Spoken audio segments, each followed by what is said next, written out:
దయ్యాలు. సామ్రాజ్యం అత్త గంగమ్మ చండశాసనరాలు. కోడళ్ళందరిలోకి ఆమె తక్కువ కట్నం తెచ్చిందని ఎప్పుడూ సాధిస్తూ ఉండేది. సామ్రాజ్యానికి పుట్టింటి తరపున ఒక్క అన్న తప్ప మరెవ్వరూ లేరు. వదిన పరమ పిసినారి. భర్తకు కూడా కొలత ప్రకారం అన్నం పెట్టే తరహా మనిషి.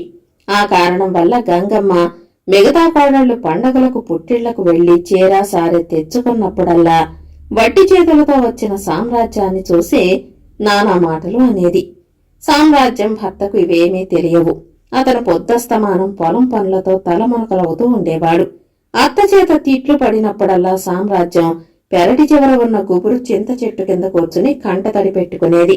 ఆ చింత చెట్టు మీదికి ఆ మధ్య 2 దయ్యాలు వచ్చి చేరాయి. అవి బతికున్న రోజుల్లో భార్యాభర్తలు.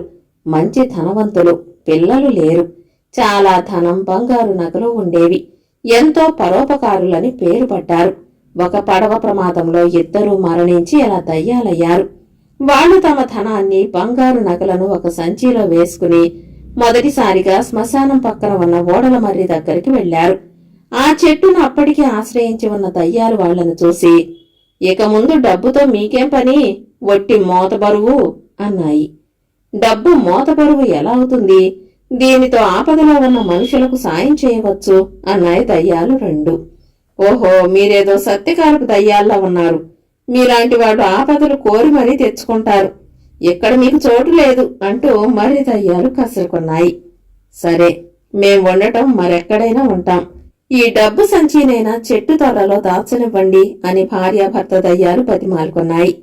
అందుకు మర్రి దయ్యాలు సరే అనగానే అవి 2 డబ్బు సంచిని మర్రి చెట్టు తొర్రలో దాచి సామ్రాజ్యం వాళ్ల పెరట్లోని చింత చెట్టు మీద నివాసం ఏర్పరచుకున్నాయి. ఈ దయ్యం దంపతులకు రోజు ఏదో ఒక వేళలో సామ్రాజ్యం అత్తచేత తిట్లు తిని చెట్టు కిందికి వచ్చి కూర్చుని కళ్ల నీళ్లు పెట్టుకోవటం కంటపడసాగింది.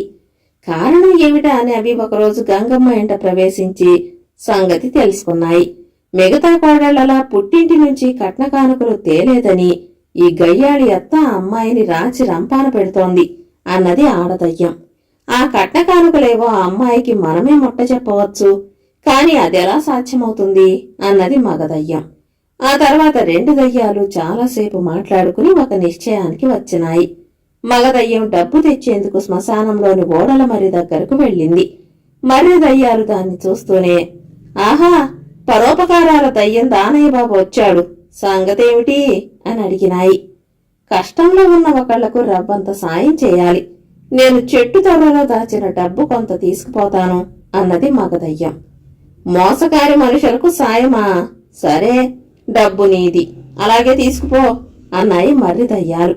ఆ మర్నాడు ఉదయం సామ్రాజ్యం వాకిట్లో కళ్ళాపి చల్లుతూ ఉండగా 2 వృద్ధ దంపతులు అటుగా వచ్చి, అమ్మాయి సామ్రాజ్యం, బావున్నావా అని అడిగారు.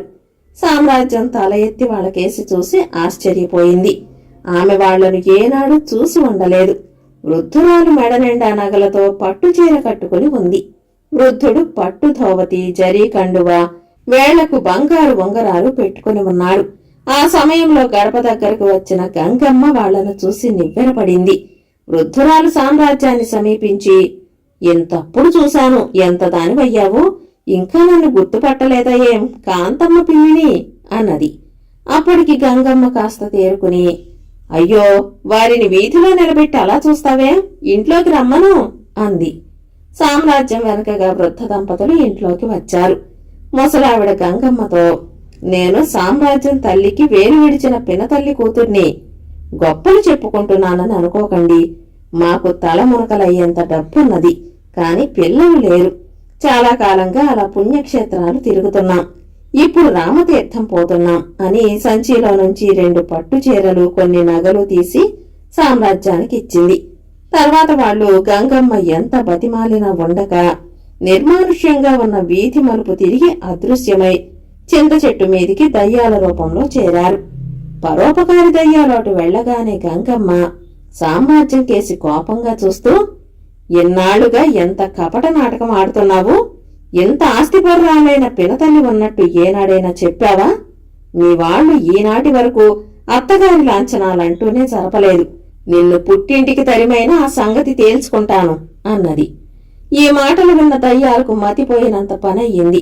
మనం ముందు గంగమ్మను తృప్తిపరిస్తే బావుండేది అనుకున్నాయి. మగదయ్యం డబ్బు కోసం ఓడల మర్రి దగ్గరికి వెళ్ళింది. ఆ సమయంలో ఒక్క ముసలి దయ్యం మాత్రం తొర్ర పక్కన కూర్చుని కునికిపాట్లు పడుతూ ఉంది. అది మగదయ్యాన్ని చూసి, లోగడ ఎవరికో సాయం అంటూ కొంత డబ్బు తీసుకుపోయావు, వాళ్ళ కష్టాలు గట్టెక్కినయ్యా అని అడిగింది.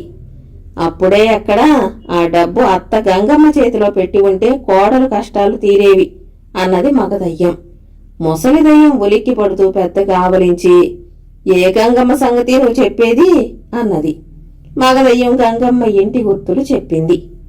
ఆ గయ్యాలి గంగ, దాని సంగతి నాకు వదులు, నువ్వు మెదలకుండా పోయి దాని పెరట్లోని చింత చెట్టు మీద సుఖంగా నిద్రపో అన్నది ముసలి దయ్యం.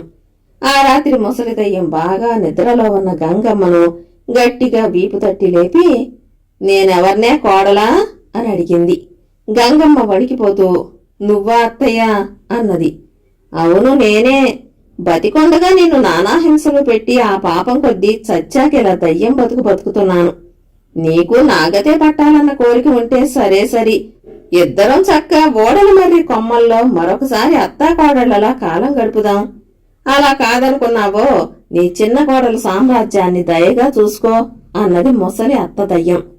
గంగమ్మకు తన అత్త కోరినంత కట్నం తేలేదని, తనను ఎన్ని కష్టాల పాలు చేసిందో గుర్తుకొచ్చింది. ఆమె గట్టిగా లెంపలు వేసుకుని, అత్తయ్య, నువ్వు బతికొండగా నన్ను తిట్లు శాపనార్థాలతో బాధించినా చనిపోయాక తిరిగొచ్చి బుద్ధొచ్చే మాటలు చెప్పావు. ఈనాటి నుంచి నా చిన్న కోడల్ని దయగా చూసుకుంటాను అన్నది.